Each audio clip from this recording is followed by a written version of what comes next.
Hello friends, अगर आप बिहार तो होगा बिहार पुलिस से मान सीधे बिहार किसी भी एग्जाम की तैयारी कर रहे हैं तो अनुच्छेद ऐसा टॉपिक है जहाँ से क्वेश्चन आना तय है, समझे ना। तो अनुच्छेद टॉपिक को हम लोग 2 से 3 सेशन में कंप्लीट करेंगे, नहीं तो ज़्यादा से ज़्यादा एक सेशन 2 सेशन चलेगा और कंप्लीट कर लेंगे। क्योंकि इस बार देखिए बिहार दरोगा का एग्जाम हुआ था तो उसमें भी अनुच्छेद से क्वेश्चन आया था 352, 356, 360 था, ठीक ना। तो आज हम लोग भारतीय संविधान के भाग देख लेते हैं ताकि रोड मैप मिल जाए कि कहाँ से कहाँ तक क्या पढ़ना है, ठीक है ना। तो भाग 1 में देखिए भारतीय संविधान में 22 भाग है और अगर 23 भाग नहीं हो सकता है क्योंकि मूल जो दिया गया है 22 से उसी में आप क्या खा करके जोड़ सकते हैं, लेकिन उसको आप 23 भाग नहीं बना सकते, ठीक है ना। तो भारतीय संविधान के 22 भाग है और जिसमें से भाग 1 में क्या 1 से 4 अनुच्छेद 1 से लेकर 4 तक पढ़ना है।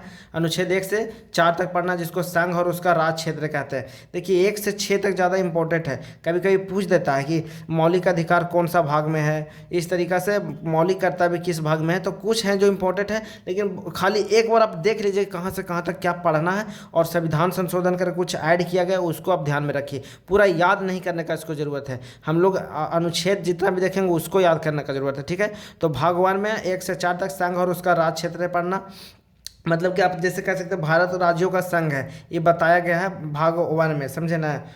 भारत कहाँ से भौगोलिक क्षेत्र है ये बताया गया है। अगर जैसे कि कोई और एरिया है उसको आप भारत में जोड़ना चाहते हैं तो इसी भाग 1 के ही तहत जोड़ते हैं। अनुच्छेद 1 से लेकर 4 तक इसमें क्रियाकलाप बताया गया है किस तरीक़ा से जोड़ सकते हैं। कोई बाउंड्री है तो उसको आप बड़ा छोटा कर सकते हैं, तो इस चीज़ को बार बताया गया है। तो इतना डिटेल में हम लोग देखेंगे जब अनुच्छेद पढ़ेंगे तब। भाग 1 में देखिए 1 से 4 तक संघ और उसका राज क्षेत्र है। भाग 2 में 5 से 11 तक नागरिकता पढ़ना है, ठीक। 5 से 11 तक नागरिकता, ऐसे बस याद रखिए, कुछ 2-3 बार करिएगा ना तो याद हो जाएगा, समझे। और ऐसा कोई ज़रूरी नहीं कि सब याद करना है यहाँ से यहाँ तक, ऐसा कुछ नहीं, बस एक बार देखिए 1-2 बार कि कहाँ से कहाँ तक क्या पढ़ना है। भाग 3 में 12 से 35 तक मौलिक अधिकार पढ़ना है, ठीक। मौलिक अधिकार 12 से 35 तक भाग 3 में पढ़ना है। भाग 4 में अनुच्छेद 36 से 51 तक राज्य के नीति निर्देशक तत्व, जिसको DPSC बोलते हैं, लोक कल्याण के लिए ये निर्देश दिया गया है संविधान में किस तरीके से आप कार्य कर सकते हैं लोगों को लोक कल्याण के लिए, ठीक। भाग 4 में अनुच्छेद 51 के क में इसको देखिए ऐड किया गया है, समझे ना। भाग 4 के क में अनुच्छेद 51 के क में क्या मौलिक कर्तव्य के बारे में पढ़ना है, मौलिक कर्तव्य के बारे में, ठीक। भाग 5 में क्या अनुच्छेद 52 से लेकर 151 तक संघ, मतलब कि सेंटर के बारे में पढ़ना है भाग 5 में। और भाग 6 में अनुच्छेद 151 से 237 तक राज्य के बारे में पढ़ना है, ठीक। और भाग 7 में क्या है पढ़ना, जैसे कि यहाँ संघ, जैसे कि पार्लियामेंट हो गया, संसद हो गया, ये सब मतलब कि सेंटर के बारे में पढ़ना है 52 से लेकर 151 तक। और 152 से 237 तक राज्य के बारे में पढ़ना है। राज्यपाल हो गए, मतलब वहाँ का विधानमंडल, विधानसभा, ये सब लोकसभा, राज्यसभा, ये सब इसमें पढ़ना है, ठीक। और इसमें विधानसभा, विधानमंडल, इस सब के बारे में भाग 6 में पढ़ना है। भाग 7 अनुच्छेद 200, इसको तो रद्द कर दिया गया भाग 7 को, तो भाग 8 देख लेते हैं। अनुच्छेद 239 से 242 तक है, ठीक। संघ राज्य क्षेत्र के बारे में पढ़ना है भाग 8 में। जैसे केंद्र शासित प्रदेशों को शासन केंद्र सरकार किस तरीका से करेगा वो भाग 8 में बताया गया। भाग 9 में अनुच्छेद पंचायत के बारे में पढ़ना है भाग 9 में।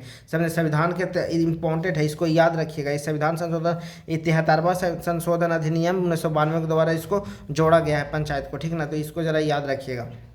संविधान के 73वां संशोधन अधिनियम 1992 द्वारा जोड़ा गया है पंचायत को, तो याद रखिएगा। भाग 9 के काम में क्या है, नगर पालिका के बारे में पढ़ना है, जो संविधान के 74वां संविधान संशोधन द्वारा जोड़ा गया है। जो संविधान संशोधन है ना, ये याद रखिएगा, इंपॉर्टेंट हो जाता है, ठीक। भाग 9 के खम में क्या अनुच्छेद सहकारी समितियाँ हैं, संविधान के 97वें संशोधन अधिनियम द्वारा जोड़ा गया है, सहकारी समितियों के बारे में पढ़ना है भाग 9 के खम में, ठीक। तो याद रखिए यहाँ पे कि क्या है, मतलब कि भाग 9 और भाग 9 का याद रखिए, इंपॉर्टेंट है थोड़ा सा। ये सब संविधान संशोधन वगैरह यहाँ से क्वेश्चन आते हैं, हम देखे हैं बहुत सारे प्रीवियस क्वेश्चन है। भाग 10 में क्या है, अनुच्छेद 244 और 240 क्या तक पढ़ना है भाग 10 में। इसमें अनुसूचित जाति के बारे में होता है, तो जनजातीय क्षेत्र को किस तरीके से उन लोगों को संरक्षण किया जाए, किस तरीके से उन लोगों को सुरक्षा दिया जाए, ये भाग 10 में पढ़ना, भाग 10 में, ठीक। और भाग 11 में अनुच्छेद संघ तथा राज्यों के मध्य संबंध, किस तरीके से दोनों के बीच में, संघ और राज्य के बीच में किस तरीके से रिलेशन है उसको बताया गया है भाग 11 में। भाग 12 में क्या पढ़ना है, मतलब वित्त संपत्ति सुविधाएं, जैसे कि अब सेंट्रल सरकार टैक्स लेता है तो कितना राज्य सरकार को देगा, कितना पैसा मतलब राज्य सरकार को देगा, वित्तीय संपत्ति के बारे में पढ़ना है भाग 12 में। जो किस तरीके से बंटवारा किया जाएगा संपत्ति को, टैक्स वगैरह अगर सेंट्रल सरकार ले रहा है तो राज्यों में कितना देगा, इस तरीके भाग 12 में पढ़ना है। अब हम लोग भाग 13 देख लेते हैं।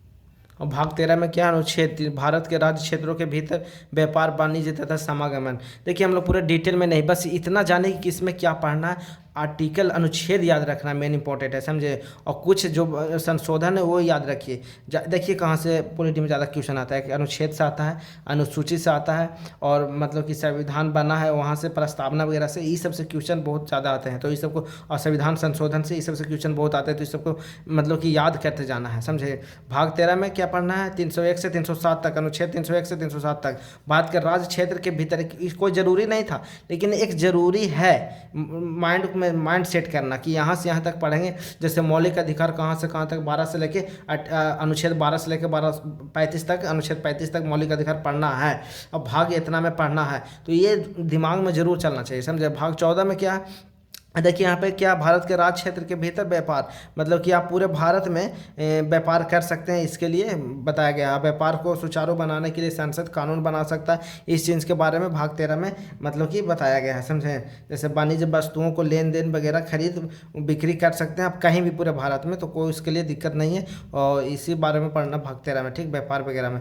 भाग 14 अनुच्छेद संघों तथा राज्यों के अधीन सेवाएं, यूपीएससी के बारे में इसमें पढ़ना है भाग 14 में, ठीक। भाग 14 के क्या में, अनुच्छेद 323 से 323 के खातक अधिकरण, इसको देखिए जोड़ा गया अधिकरण को 42वें संविधान संशोधन अधिनियम 1976, देखिए इंपॉर्टेंट हो जाता है, जितना भी संशोधन करके जोड़ा गया है वो इंपॉर्टेंट हो जाता है। भाग 15 में क्या है, निर्वाचन है, इलेक्शन वगैरह कैसे होगा ये भाग 15 में बताएगा। भाग 16 में अनुच्छेद 330 से 342 कुछ वर्गों के संबंध विशेष छूट वगैरह, इसमें देख जैसे SC ST का छूट वगैरह दिया गया है, वो उस चीज़ के बारे में भाग 16 में बताया। भाग 17 में क्या है, ये राजभाषा, देखिए ये पूछता है, राजभाषा वाला पूछता है कि कौन सा भाग में है, तो इसको याद रखिएगा जोड़ा।